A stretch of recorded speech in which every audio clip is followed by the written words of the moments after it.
Hello, welcome to FinTech Impact. I'm your host, Jason Pereira. Today on the show is a recording of a brief intro that I gave to the recent Canadian Advisor Tech Expo. This was the very first financial advisor technology expo of its type in Canada, and that was actually put on by the Financial Planning Association of Canada, which I am president of. So in the opening, I took the time to talk to people about how they could kickstart their own digital transformation, and more so about the mindset and the goals and essentially what would have happened to them if they didn't. With that, here's my opening keynote. Before we get started, I'm going to give you a quick orientation. But before that, I'm going to give you a little bit of advice on digital transformation and how to kickstart the digital transformation within your own practice. So let's start by defining what digital transformation is. Quite simply, it is taking your practice and digitizing it. Why? In order to basically reap the benefits of digitization, efficiency, scalability, and enhanced experiences for both you and your consumer. Which one of us doesn't want to do less heavy lifting and make more money and service clients better? Which one of us doesn't want to do things better, faster, stronger, never having to re-enter things twice? That's the long-term goal. And that is something that you can start through a process of digital transformation. So how do you get started? Well, I'll give you some tips. The first tip is that you need to adopt an entrepreneurial mindset. Now, many of us see ourselves as entrepreneurs.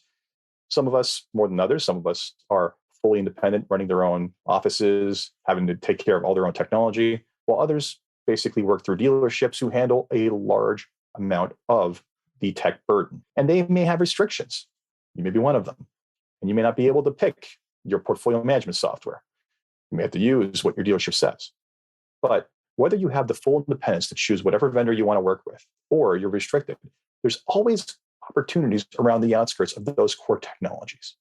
And you need to basically treat your business like a business. Think about how you can enhance it. Don't wait for someone else to do that. And you can basically only do that by truly understanding what is out there, what's available. So take ownership of the problem. That's the first step, is change your mindset. If you're one of these people who depends on their dealership, change your mindset, grab your business by the reins, and basically look to drive it forward. And don't just delegate this, because frankly, the dealers are too busy worried about the mass audience and core technologies. They're not going to get to things like your booking scheduling systems, some of your marketing, some different marketing tools out there, ancillary things around risk tolerance that basically maybe they don't want to bother with. But you can spend the time and energy to focus on those and enhance your experience. Second tip, that is to educate yourself as to what's possible. Sure, it's nice that you're taking control of all this, but if you don't know what's out there in the marketplace and what others have done, it's really hard to figure out for yourself what it is you're going to do. So the good news is that there's plenty of good resources. There's several practice management podcasts out of the US where we'll touch upon technology quite frequently. I myself host a podcast called FinTech Impact, which as of tomorrow will be celebrating its 200th episode. It's a great place to learn about different technologies available in the marketplace. And lastly, I'm going to share this with you later. I have an online directory of advisor tech solutions that you can look up for yourself. So once you've basically started to delve into this world, understand what's out there, you start to ask yourself questions about how can this technology that maybe wasn't even meant for finance actually enhance my business? Because that's the thing, is that there are tools that are built for us directly, and there are tools that are built for the general populace. And those tools apply to us potentially. The next step is basically to realize that technology is actually very important, but it's not a strategy. Technology is meant to support your business strategy. So don't go looking for the solution to your problem if you haven't figured out what your problem is properly. What I mean by that, does your business have its mission, vision, and values? Does it have a defined value proposition? What is it you deliver to people? How do you define and explain that? And then most important, once you have all that, what are the processes for delivering upon that promise that you're making to them? Only if you have processes mapped will you be able to truly understand what your needs are. What is the data you need to collect? What is the information you need to track? What are the deliverables you need to populate? All those things will help you determine where the gaps are in your business. And only by determining that in advance can you actually start to digitally transform your business. Because again, the important term here is not digital so much as transformation.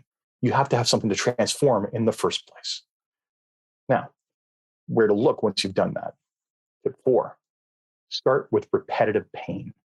Things that are repetitive involve a lot of repetitive work, and particularly continually generating the same types of things over and over again, and that don't involve a lot of leeway, that don't involve a lot of tinkering.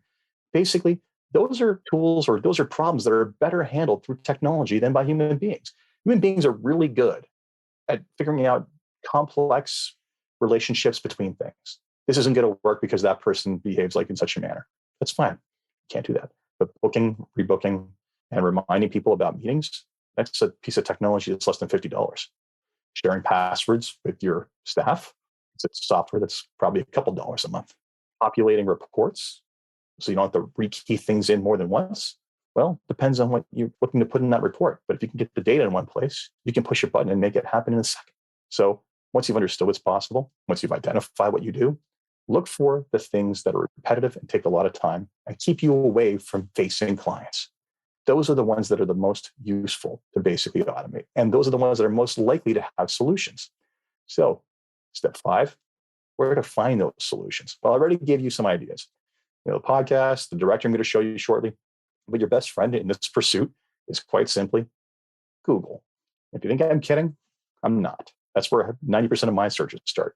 If I have a problem, something that's repetitive, type in technology tool for X, and you'll be amazed what's come up. There are so many little solutions out there that cost a couple dollars per month that solve problems that take hours per week away from you. So start there. But don't just buy the first thing you see, of course. Don't just buy the first thing that your buddies are using.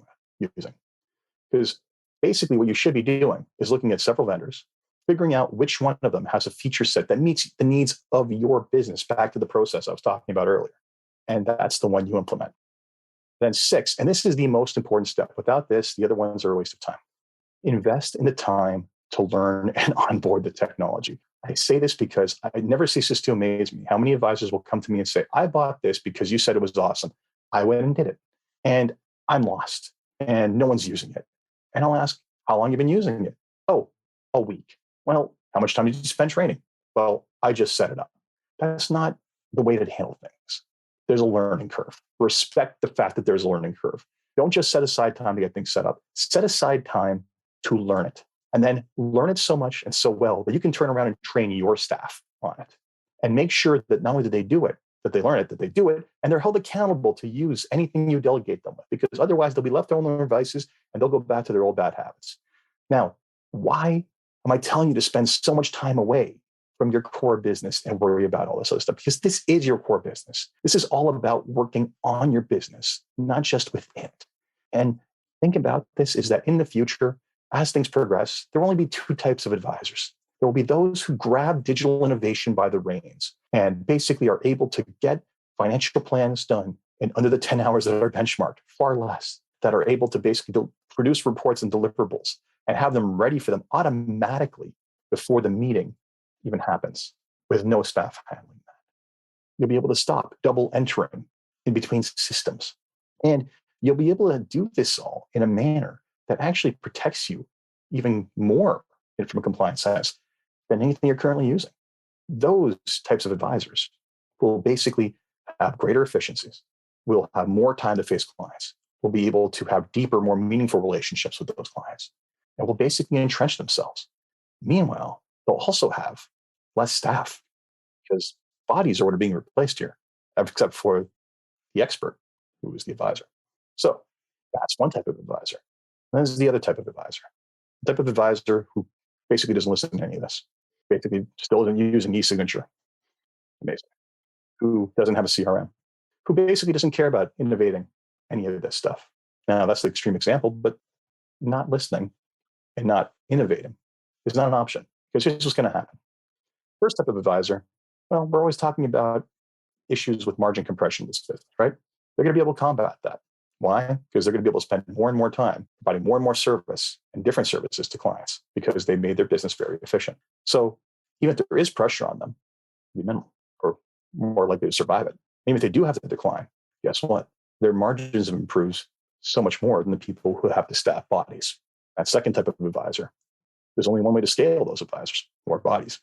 So can't keep that scaling, your top line gets crunched, your bottom line suffers. So you can either be the advisor who listens adopts and is an entrepreneur and takes this seriously, or it can be one, like many others who've asked me, how many more years until this becomes a problem for me? Because I'll probably just sell my business before then. And to them, I say, good luck to you, because the highly digitized advisor doesn't want to buy a book at top dollar from someone who doesn't even have records of their clients properly, who has got weak engagement systems, who's got no deliverables to show, or who basically has to take over 6 staff members just to keep the place running. The advisor is digitized, who can basically transfer over all their systems with a couple of usernames, and everything is done. That's a premium. That's going to be selling for a premium. The ostrich advisor sticks their head in the sand, is selling for a discount.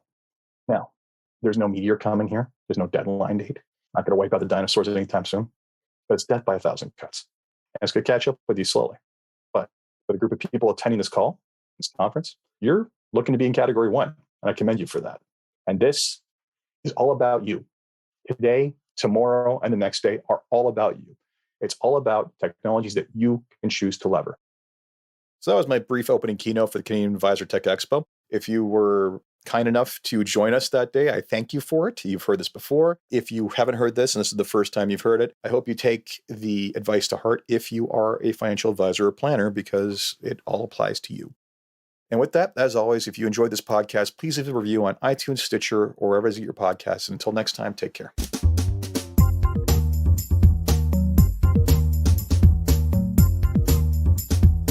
This podcast was brought to you by Woodgate Financial, an award-winning financial planning firm catering to high net worth individuals and their families.